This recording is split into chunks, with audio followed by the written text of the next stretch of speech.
Happy Monday, everyone. Welcome back to Popularity and Price. Today is Monday, November 27th. New highs led new lows, 128 to 9 today. It was a pretty muted day in the market. Let's take a look at some charts, look at the major indices to start.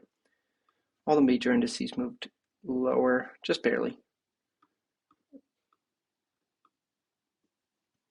The Russell 2000 was the biggest loser, but nice little flag we're getting here under former resistance. So we'll see if throughout the rest of the week we can kind of bust through these levels and make a new leg higher. Going into some of the names to focus on, kind of our best of the best today was Telecom Argentina. Just as the name states, it's an Argentinian telecom company. TEO is up more than 40% since the country's presidential election. So strong response to the macro news there. Here's the monthly chart. It's got a nice base, but we still got a lot of work to do before we see all-time highs. Another big winner was Affirm. This has a pretty heavy short interest. I'm not exactly sure what the real number on it, but I know there's been chatter along the Twitter sphere in stock twits community talking about a short squeeze. So name to watch. This name is pretty far from all-time highs. Probably not something I want to be touching right away, but something of note. Another kind of South American Argentinian name was Corporación America Airports. So this is a airport concessions company. It operates throughout Argentina, Italy, Brazil, Uruguay, Ecuador, and Armenia. Breaking out to 52-week highs and on the cusp of all-time highs here. So this will be a name to watch as it tests those all-time highs. Banco Macro is an Argentinian name. You can kind of tell a theme here today. It was up almost 10%. Let's just take a look at the Argentina ETF. Gapped up and gained another 3%. So super solid move. All-time highs in the ARGT. Roku ripped up 8.5%. Again, some of these names are pretty far off from their all-time highs, but it's great to see some relative strength. CRS, which is a specialty metals, looks like titanium, based out of Pennsylvania. Nice breakout of this consolidation period here. And this thing is at all-time highs. Look at that monster monthly base. Absolutely gigantic. Doesn't look like it is stopping anytime soon. Shopify was up another 5%. This thing has been an absolute trooper since its early November earnings gap. Again, one of those kind of archy names like Roku and Affirm that are still decent ways down from their all-time highs, but relative strength nonetheless. Abercrombie and Fitch continues to make its advance. Mercado Libre, which is also lumped into that Argentina ETF, marching to new highs.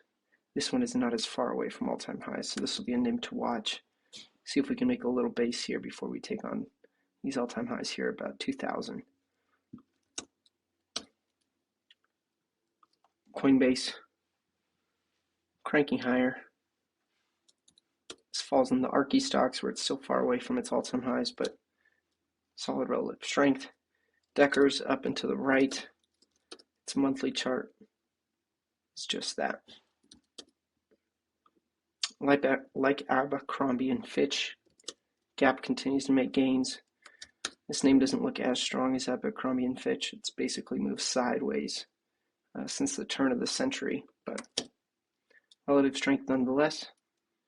Cadre Holdings, which is an aerospace and defense company, TradingView says it manufactures and distributes safety and survivability products and other related products for law enforcement, first responder, and military markets.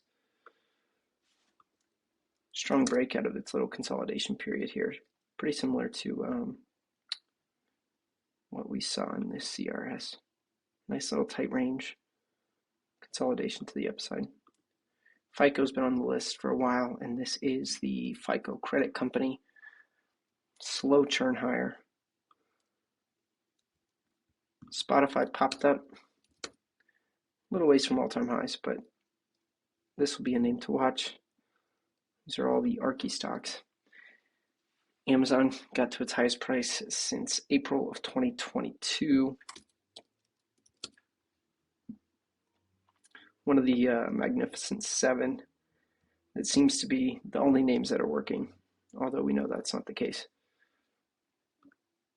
CyberArk, cybersecurity, marching ever so slightly to its all-time highs here, just above 200. Ferrari continues to rally, up another 0.5% today. Super clean earnings break and slowly drift higher.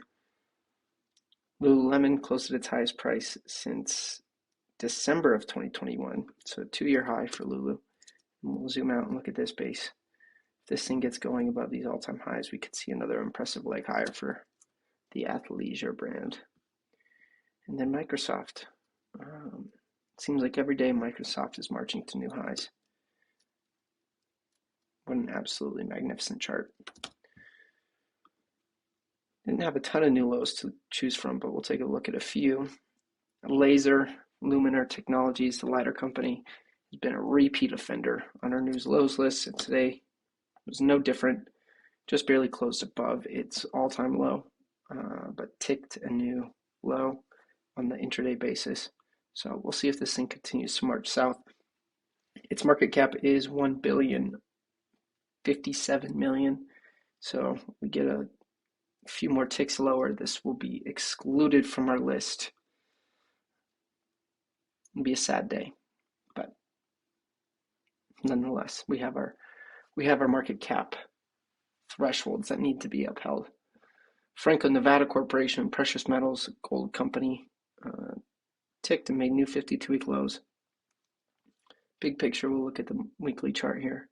It's just been range bound, so we'll see if these this 110, 102 level kind of in this area can hold up and act as support. We'll see if we test this upper range, but not something I want to be betting on by any means. Pacerca Biosciences is a non-opioid pain management and regenerative health solutions company. Broke down and closed at its lowest level. Looks like an all-time low. Oh no, excuse me. Lowest level since 2013, so a new decade low. And it looks like in the after hours it's down another 2%. So we'll see if PCRX makes another new low tomorrow. Seems to be the case. Star Surgical Company. Nice breakdown. It's kind of the inverse of what we saw in some of those new highs where it had a nice consolidation period and broke down. It's down almost 6.2%. We'll zoom out on this one here. Lowest level since March of 2020. So give back all the COVID gains and then some. We'll see if this trend continues to the downside. New 52-week lows from Marriott Vacations. So this is the timeshare division of Marriott. Gave back pretty much all of its COVID gains, and this thing does not look hot. Nor does the industry group. Timeshares are not something I'm going to be betting on in the future. I'd rather bet on something like Airbnb. You can actually look at an Airbnb versus VAC chart. It's pretty strong. Looks like the travelers of today would rather stay in an Airbnb than pick up a timeshare. Last but not least, Fidelis Insurance. So we've seen some insurance companies on the new highs list, and this one kind of stood out to me today because it is a insurance company making new lows. So new all-time closing low. FIHL provides specialty insurance and reinsurance products for property, energy, marine, and aviation risk classes. It's headquartered in Bermuda. So tough day for this insurer. Hope you'll have a great week, and we'll see you tomorrow.